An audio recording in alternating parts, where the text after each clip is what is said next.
Hey guys, this is Mrs. Yeagle, and I'm going to read Chapter 6 of The Darkest Hour to you. This starts on page 67. Remember what we talked about in class today, that we're trying to think of all the real, true little nuggets of fact that the author put into this story to really seal the deal that it's historical fiction. So look for those, and get a Post-it note ready so you can write down some of the words that she uses to help us understand that too. Chapter 6. After the hatch closes, Sabine marches to the side entrance with her powdered chin pointed upward. If Harkin's warning has rattled her, she doesn't show it. She's far too busy scowling in my direction, obviously irritated that this is our mission instead of hers alone. Are you coming? She taps her velvet toe against the floorboards. Or do you need another minute to say your goodbyes? I wouldn't mind giving her a great big shove right about now. I'm sorry, I didn't realize that wishing Tilly well was a capital offense. She sniffs. It's likely best if the two of you didn't get too close.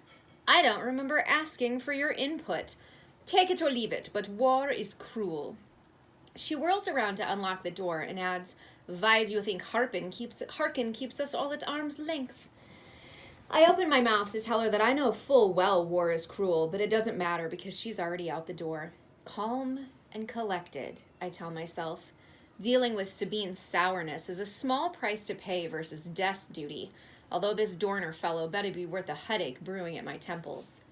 The June sun follows us as we head to the metro, leaving a damp handprint on the backs of our necks.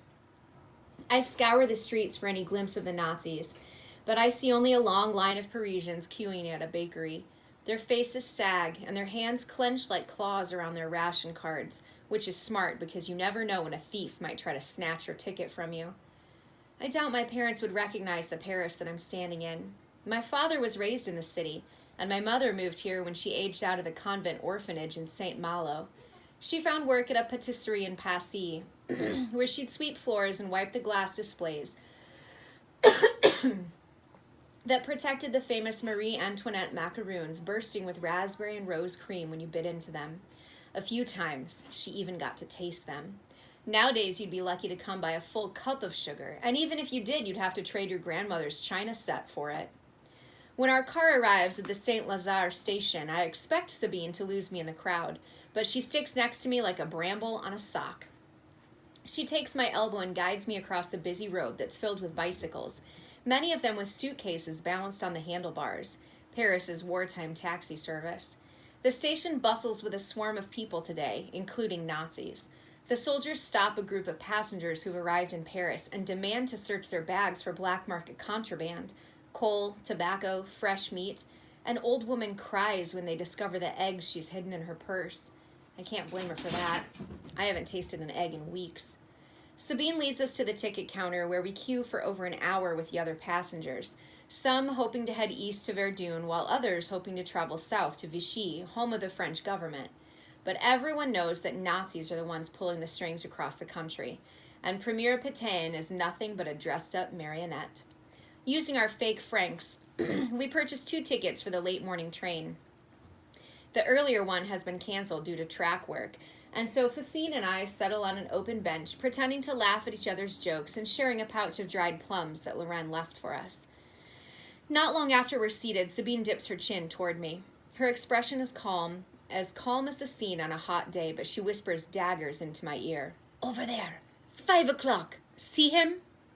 A shiver slithers down my back. I pretend to check the clasp on my valise as I search for the hymn that Sabine mentioned. There he is, a Nazi officer. He's staring at us. Rather, he's staring at me. We should move, I say quietly. Do you recognize him? I don't offer an answer right away. Could Father Benoit have turned me in after all? But he knew me as the prim and proper Sister Marchand, not as Fleurette. I don't think so, but we should move, to be safe. With my valise in one hand and my guitar case in the other, we head to the train platform, hoping to lose the officer in the crowd, but he weaves toward us. Worse, he's increased his speed. I search for possible exits with my pulse stammering all the way. You head to the restroom, I whisper to Sabine, and I'll continue down to the platform. If he arrests me, too late. Mademoiselle, attendez une minute? The soldier calls out in passable French. He reaches me within seconds and gestures at my guitar place. Is there a problem, mein Herr? I banish the quiver in my voice and bat my eyelashes. Would you like to see my ticket? The soldier surprises me by offering me a grin so white that I wonder if he gargles with bleach. Do you play, Mademoiselle, the guitar? It takes me a few seconds to realize that he doesn't want to search my bags, that he wants to talk about my guitar, of all things.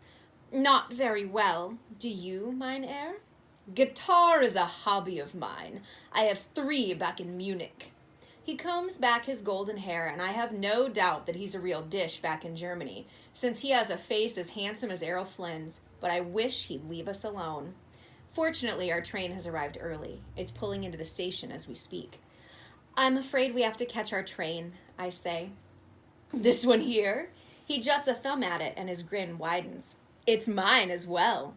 I mask my disappointment. How lucky for us. I'm spending the day in Cherbourg. I was waiting for another fellow in my regiment to join me, but I think he may have gotten lost. It's no matter, though. He leans in closer and adds, I can always make new friends. I almost groan. I'm Captain Auster, he continues, but do call me Lothar. And you two are? I'm Fifine, and this is my friend Frederick. Sabine hugs my waist like we're bosom buddies, and she discreetly jabs a finger into my ribs. I know what she's trying to tell me. The train is here, and we need to get away. I'm afraid we better get in line, mein Herr, but have a wonderful time in Cherbourg, I say. I stoop down to grab my things, but he swoops in to take both my valise and case. I absolutely insist. As a gentleman. Before I can protest, he walks off with my bags and cuts through the disembarking passengers like a shark barreling through a school of minnows. I hurry after him, almost begging for him to stop, but he doesn't turn around until he reaches the first-class train car. I'll return your bags, he says slyly, if you say please. I'd rather kick him in the groin, but instead I force a smile. Please, I say, sweet as the Marie Antoinettes my mother told me about. He holds out the guitar case, but before I can close my hand around the handle, he snatches it back and laughs. You naughty thing, Sabine says, catching up to us. Her tone is playful, but I can see the irritation lurking in her eyes. You're going to make us miss the train. Don't worry. I'll make sure that you won't. He motions to the ticket collector to help with our bags. When the ticket collector points out that Sabine and I don't have first-class tickets, Captain Auster scoffs and tells us to climb aboard anyway. Ha! Forget about those dirty dregs down in second class. Women like you deserve to travel in style. He winks and heads up to the first-class car with my case in tow. Get on the train, Sabine whispers behind me. I throw her a look. With him? He has our case. Besides, he has a liking to you. We can use that to wheedle information from him. Before I can protest, she nudges me onto the steps. Now go! We don't want to miss the train. Reluctantly, I enter the car, and I see why the Nazis have claimed the first-class seats all for themselves. The floors are freshly cleaned, and there's plenty of space to stretch your legs. Quite the luxury compared to the lower-class cars, where you're usually squeezed next to a man who sneezes on you. Captain Auster has already removed his jacket and beckons to us from the back of the car. He ushers Sabine into the seat by the window, and, how fortunate for me, he guides me into the seat right next to his. After I get settled, he plucks a silver flask from his pocket and hands it to me. To new friends, he says, gesturing for me to take a sip. I'm not in the mood for whatever he's offering, but I pretend to take a taste. To new friends, I murmur. For the next hour, Captain Auster swigs from his flask and blathers on about every nightclub he's visited in Paris, until he falls fast asleep on my shoulder, utterly soused.